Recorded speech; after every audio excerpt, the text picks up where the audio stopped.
Assalamu students, I hope you are all doing fine. This is Zinia here with another video from STEM International और Geography Book 7 को हमने continue करना है।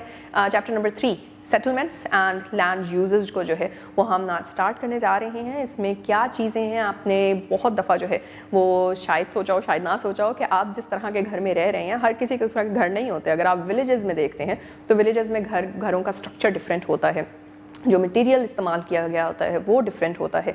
शहरों में जिस तरह से घर बन रहे होते हैं, जिनको हम पक्के घर कच्चे घर के वाला कंट्रास्ट देते हैं, तो वो डिफरेंस आया किस तरह से, कहाँ से ओरिजिनेट कर रहा है। और मोर ओवर आपने वो कहानियाँ भी सुनी होंगी केव मैन की, जो कि पहाड़ों में रहते थे, गारों में रहते थे एंड ऑल दैट। आद और समूद का नाम आपने सुना होगा, बहुत पावरफुल होते थे और पहाड़ों को जो है वो तोड़ के उसमें रहा करते थे एंड ऑल, तो उनके लिए वो घर हुआ करते थे। और फिर में भी अगर आपने एक मूवी देखी हो, कार्टून मूवी है द क्रूड्स, आप उसमें भी देखेंगे कि वो पूरी की पूरी केव मैन की एक जा रही है कि वो किस तरह से फिर आग डिस्कवर करता है, ये वो वगैरह। तो रहने के तरीके भी ओवर टाइम चेंज होते रहे और उसको हम यहाँ पे सेटलमेंट्स का नाम दे रहे हैं। और सेटलमेंट्स की किस तरह से एवोल्यूशन हुई, that is what we are going to explore in this particular chapter.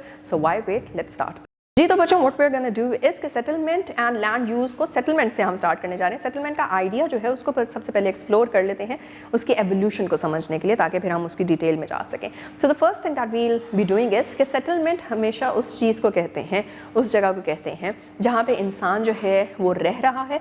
और इंसान किस तरह के सर्कमस्टांसेस में रह रहा है वो बेसिकली डिटर्मिन करेगा कि उसका घर या वो जिस जगह पे रह रहा है उसका स्ट्रक्चर किस तरह का वो बनाता है, और क्या वो एक जगह पे परमानेंटली रह रहा है।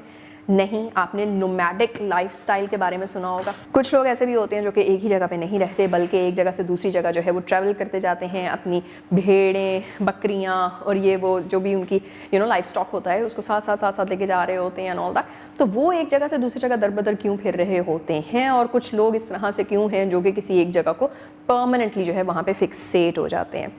जिस तरह के अगर केव मैन से अब तक की बात करें तो वहाँ पे गारों में रहते थे, अब जो है अब आपके पास ईंटें हैं और आप उनसे जो है डिफरेंट काइंड ऑफ स्टोन्स भी हमने पढ़े in the last class, right, you might remember that. तो उस सारों को इस्तेमाल करते हुए जिस तरह रिसोर्सेज जो हैं वो बढ़ते जा रहे थे, उन सब रिसोर्सेज को इस्तेमाल करते हुए किस तरह लाइफस्टाइल चेंज हो गया, सेटलमेंट्स चेंज हो गई। पहले कस्बे होते थे, छोटे छोटे ट्राइब्स होते थे, ट्राइब्स के बाद जो है वो पूरी कम्युनिटीज़ क्रिएट हुई, कम्युनिटीज़ के बाद विलेजेस क्रिएट हुए, विलेजेस फिर जो उसके बाद ज़्यादा डेवलप हो गए तो फिर अर्बन सेटलमेंट्स जिनको हम सिटीज़ कहते हैं, सिटीज़ बन गई।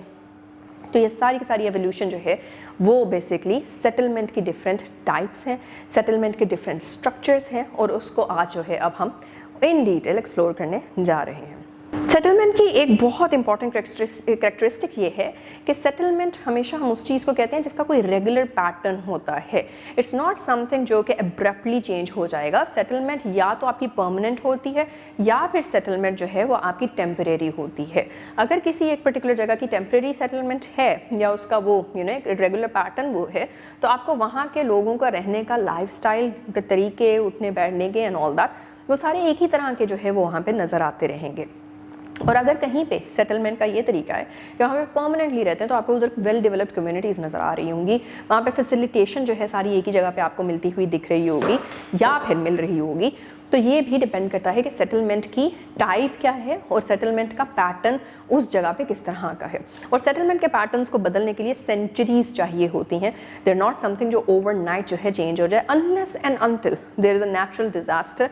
If you remember natural disasters वाला कॉन्सेप्ट, तो तब आपको उधर से जो है वो इस चीज़ की समझ आएगी कि कैसे अगर नेचुरल डिजास्टर होता है, कोई पर्टिकुलर क्लैमिटी आ जाती है, सेटलमेंट्स वगैरह तबाह हो जाती हैं, तो फिर सेटलमेंट्स को किस तरह से रिहेबिलिटेट किया जाता है and all that. So that is another thing. But naturally settlements take centuries to change their patterns. इसके अलावा जो एक बहुत बड़ा चेंज आया ओवर टाइम सेटलमेंट्स में वो ये है कि सबसे पहली सिविलाइजेशंस आपको मिलती हैं रिवर्स के बैंक्स के along, right, and that is because वहाँ पे वाटर एक्सेस है, और जहाँ पे वाटर एक्सेस होता है वहीं पे लाइफ थ्राइव कर सकती है। तो शुरू के अंदर जब इतनी ज़्यादा एडवांसमेंट नहीं थी, टेक्निक्स नहीं थी, मशीन्स नहीं थी, तरीके नहीं थे इतने एडवांस, तो तब क्या था कि तब उन जगहों के पास जो है वो रहना शुरू करते थे लोग जहाँ पे उनको मैक्सिमम फैसिलिटीज़ जो हैं वो दस्तयाब हों। तो वो मोस्टली जो है वो आपको मोस्टली क्या ओनली जो है वो रिवर बैंक्स के अलॉन्ग मिलती थी। आपको वहाँ पे जो है फर्टाइल सॉइल भी मिलती थी, वहाँ पे इरिगेशन हो सकती है, वहाँ पे जो है अब इरिगेशन होगी तो of course plantation, otherwise natural plantation, natural vegetation भी होगी, तो वहाँ पे आपके जो सारे के सारे एनिमल्स हैं, जो लाइफ स्टॉक है, वो भी वहाँ से फीड कर सकता है, आपको खुद वहाँ पे खाने को चीज़ें मिलेंगी एंड ऑल दैट। तो इस तरह से करके जो है वो वहाँ पे सेटलमेंट्स होती थी। But as time changed, as technology basically advanced, तो उसमें क्या हुआ कि हमने पाइपलाइंस, कैनाल सिस्टम्स, ये वो वगैरह ये सब कुछ डेवलप कर लिया, और उसकी वजह से अब वो फैसिलिटीज़ जो कि किसी एक जगह पे लिमिटेड थी, वही फैसिलिटीज़ अब कहीं और पे भी हैं। जिस तरह मे भी अगर आपने पढ़ा कि दुबई, यूएई टाइप ये जो जितनी भी जगह हैं, वो सारा का सारा डेजर्ट हुआ करता था, तो उसको किस तरह से फर्टाइल बना दिया गया, वहाँ पे किस तरह से जो है वो हरियाली आ गई, वहाँ पे नेचुरल वेजिटेशन को किस तरह से ट्रिगर किया गया। So all of that is basically किस तरह से इंसान ने टेक्नोलॉजी को यूज़ करते हुए फैसिलिटेशन को जो है वो एक जगह से हर जगह पे फैला दिया। So this is what also changed settlements through out the time, कि जब इंसान जो है वो भी सिविलाइज होता गया, बढ़ता गया और टेक्नोलॉजिकली एडवांस करता गया। अब कुछ कंडीशंस हैं जो कि हम ऑलरेडी बातों बातों में मेंशन कर चुके हैं, लेकिन हम उसको जो है अब हाईलाइट कर लेते हैं वन बाय वन। वो कंडीशंस जिसकी बेसिस के ऊपर इंसान ये सोचता है और ये समझता है कि हाँ ये जगह इज़ फाइन, यहाँ पे हम रह सकते हैं। तो उस कंडीशंस में सबसे पहली कंडीशन आपकी आती है अवेलेबिलिटी ऑफ वाटर। अगेन हमने ये एम्फेसिस पहले ही इस्टेब्लिश कर लिया था, कमिंग फ्रॉम कि जहाँ पे पानी है वहीं पे जो है वो सस्टेनेबिलिटी होगी। तो सस्टेनेबिलिटी जिस जगह पे होगी, that would be the best space or the best place to basically starting to settle in. Second one is flat land and fertile soil. Flat land again इसकी importance नहीं है, अगर आपको याद हो mountain ranges के बारे में पढ़ा, या फिर आपने जो है वो otherwise जो उस तरह के एरियाज हैं जो कि प्लेन एरियाज नहीं हैं उनके बारे में पढ़ा, तो वहाँ पे कोई ना कोई चैलेंज जो है वो रहता है ओवर टाइम, राइट। वहाँ पे इंफ्रास्ट्रक्चर नहीं डेवलप हो सकता, रोड्स नहीं बिल्ड की जा सकती ईजिली एंड ऑल दैट। लेकिन जो प्लेन एरियाज़ होते हैं वहाँ पे आप परमानेंट अपनी हाउसिंग भी कर सकते हैं, आप वहाँ पे रोड्स भी बिल्ड कर सकते हैं, अपने रेलवे ट्रैक्स भी बिल्ड कर सकते हैं एंड ऑल दैट। ये सारी की सारी चीज़ें आपको एज बेनिफिट मिलती है प्लेन एरिया में रहने की। और दूसरी चीज़, रिवर बैंक्स या फिर फ्लड प्लेन्स या अलूवियल प्लेन्स का अगर आपको कॉन्सेप्ट याद हो तो वो बहुत फर्टाइल होती है, और फर्टाइल होने की वजह से वहाँ पे इरिगेशन हो सकती है, वहाँ पे फूड स्कार्सिटी से लड़ा जा सकता है, फूड वहाँ पे ग्रो किया जा सकता है, उगाया जा सकता है, बढ़ाया जा सकता है। जितने भी लोग citizens otherwise members of a community हों, उनके मुताबिक उनकी रिक्वायरमेंट के अकॉर्डिंगली जो है उनको खाना दिया जा सकता है, which is the very basic necessity of life. Then we have forests. Forests की availability is also very much important.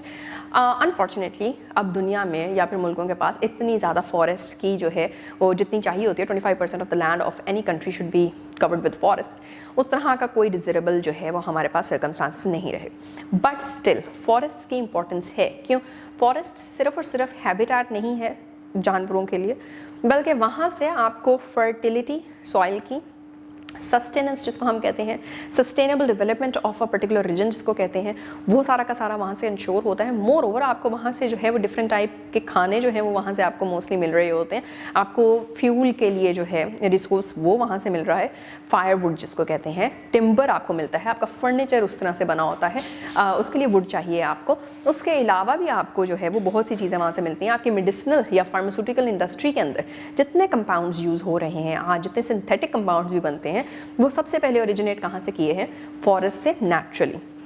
Secondly फिर कॉस्मेटिक इंडस्ट्री के अंदर भी फॉरेस्ट का जो है वो आपको रोल पता होना चाहिए, और फिर इकोनॉमी के अंदर फॉरेस्ट की इंपॉर्टेंस क्या है वो भी पता होना चाहिए। तो ह्यूमन एक्टिविटी के लिए ताकि वो हेल्दीली आगे बढ़ती जाए, फॉरेस्ट का होना बहुत इंपॉर्टेंट है। And this is again the third element जिसकी बेसिस के ऊपर सेटलमेंट्स को देखा जाता है और चुना जाता है। एंड द लास्ट कंडीशन जिसकी बेसिस के ऊपर सेटलमेंट के लिए रीजन जो है उसको देखा जाता है, दैट इज़ कि डिफेंस होना चाहिए वहाँ पे।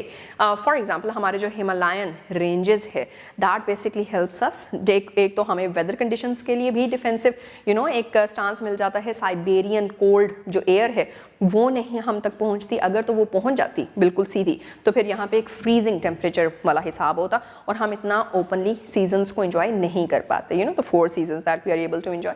तो उससे एक तो हमें बचाव मिल गया, और दूसरा enemies which is a very natural thing कि जो दूसरे ममालिक होते हैं आपके एनिमीज़ होते हैं एंड ऑल दैट, वो भी ईजिली आपके एरिया को इन्फिल्ट्रेट कर सकते हैं अगर तो बीच में ये natural borders, natural defence systems ना हों। So this is one other way जिसको जो है वो देखना पड़ता है कि आपके पास डिफेंसिव जो है एरियाज़ बने हों। जी तो बच्चों, इस पर्टिकुलर वीडियो में हम क्या कर चुके हैं, हम सेटलमेंट्स के आइडिया को, कॉन्सेप्ट को समझा है, हमने सेटलमेंट्स की एवोल्यूशन को भी समझा है। जैसे जैसे इंसान इवॉल्व करता गया उसी तरह से उसकी सेटलमेंट्स भी इवॉल्व करते गए। And more over the basic conditions जिसकी बेसिस के ऊपर किसी भी सेटलमेंट के लिए जगह को चुना जाता है। Also can you think of any other condition जो कि आप रखना चाहेंगे अपनी सेटलमेंट अगर आप बनाना चाहें तो। And till then we will now meet in the next video। Next video के अंदर अगला जो है वो हम स्टार्ट करेंगे टॉपिक जिसके अंदर हम सेटलमेंट्स को फर्दर क्लासीफाई करने जा रहे हैं। वो सेटलमेंट्स जो कि आज एग्जिस्ट करती हैं उसमें किस तरह से कैटेगराइजेशन है, क्या क्या डिफरेंट टाइप्स हैं, ऑल दैट। तब तक के लिए जो है वो आप इसको थोड़ा सा और एक्सप्लोर कीजिए, अपने ideas of conditions of settlement को भी देखिए। एंड टेक केयर, अल्लाह हाफिज़।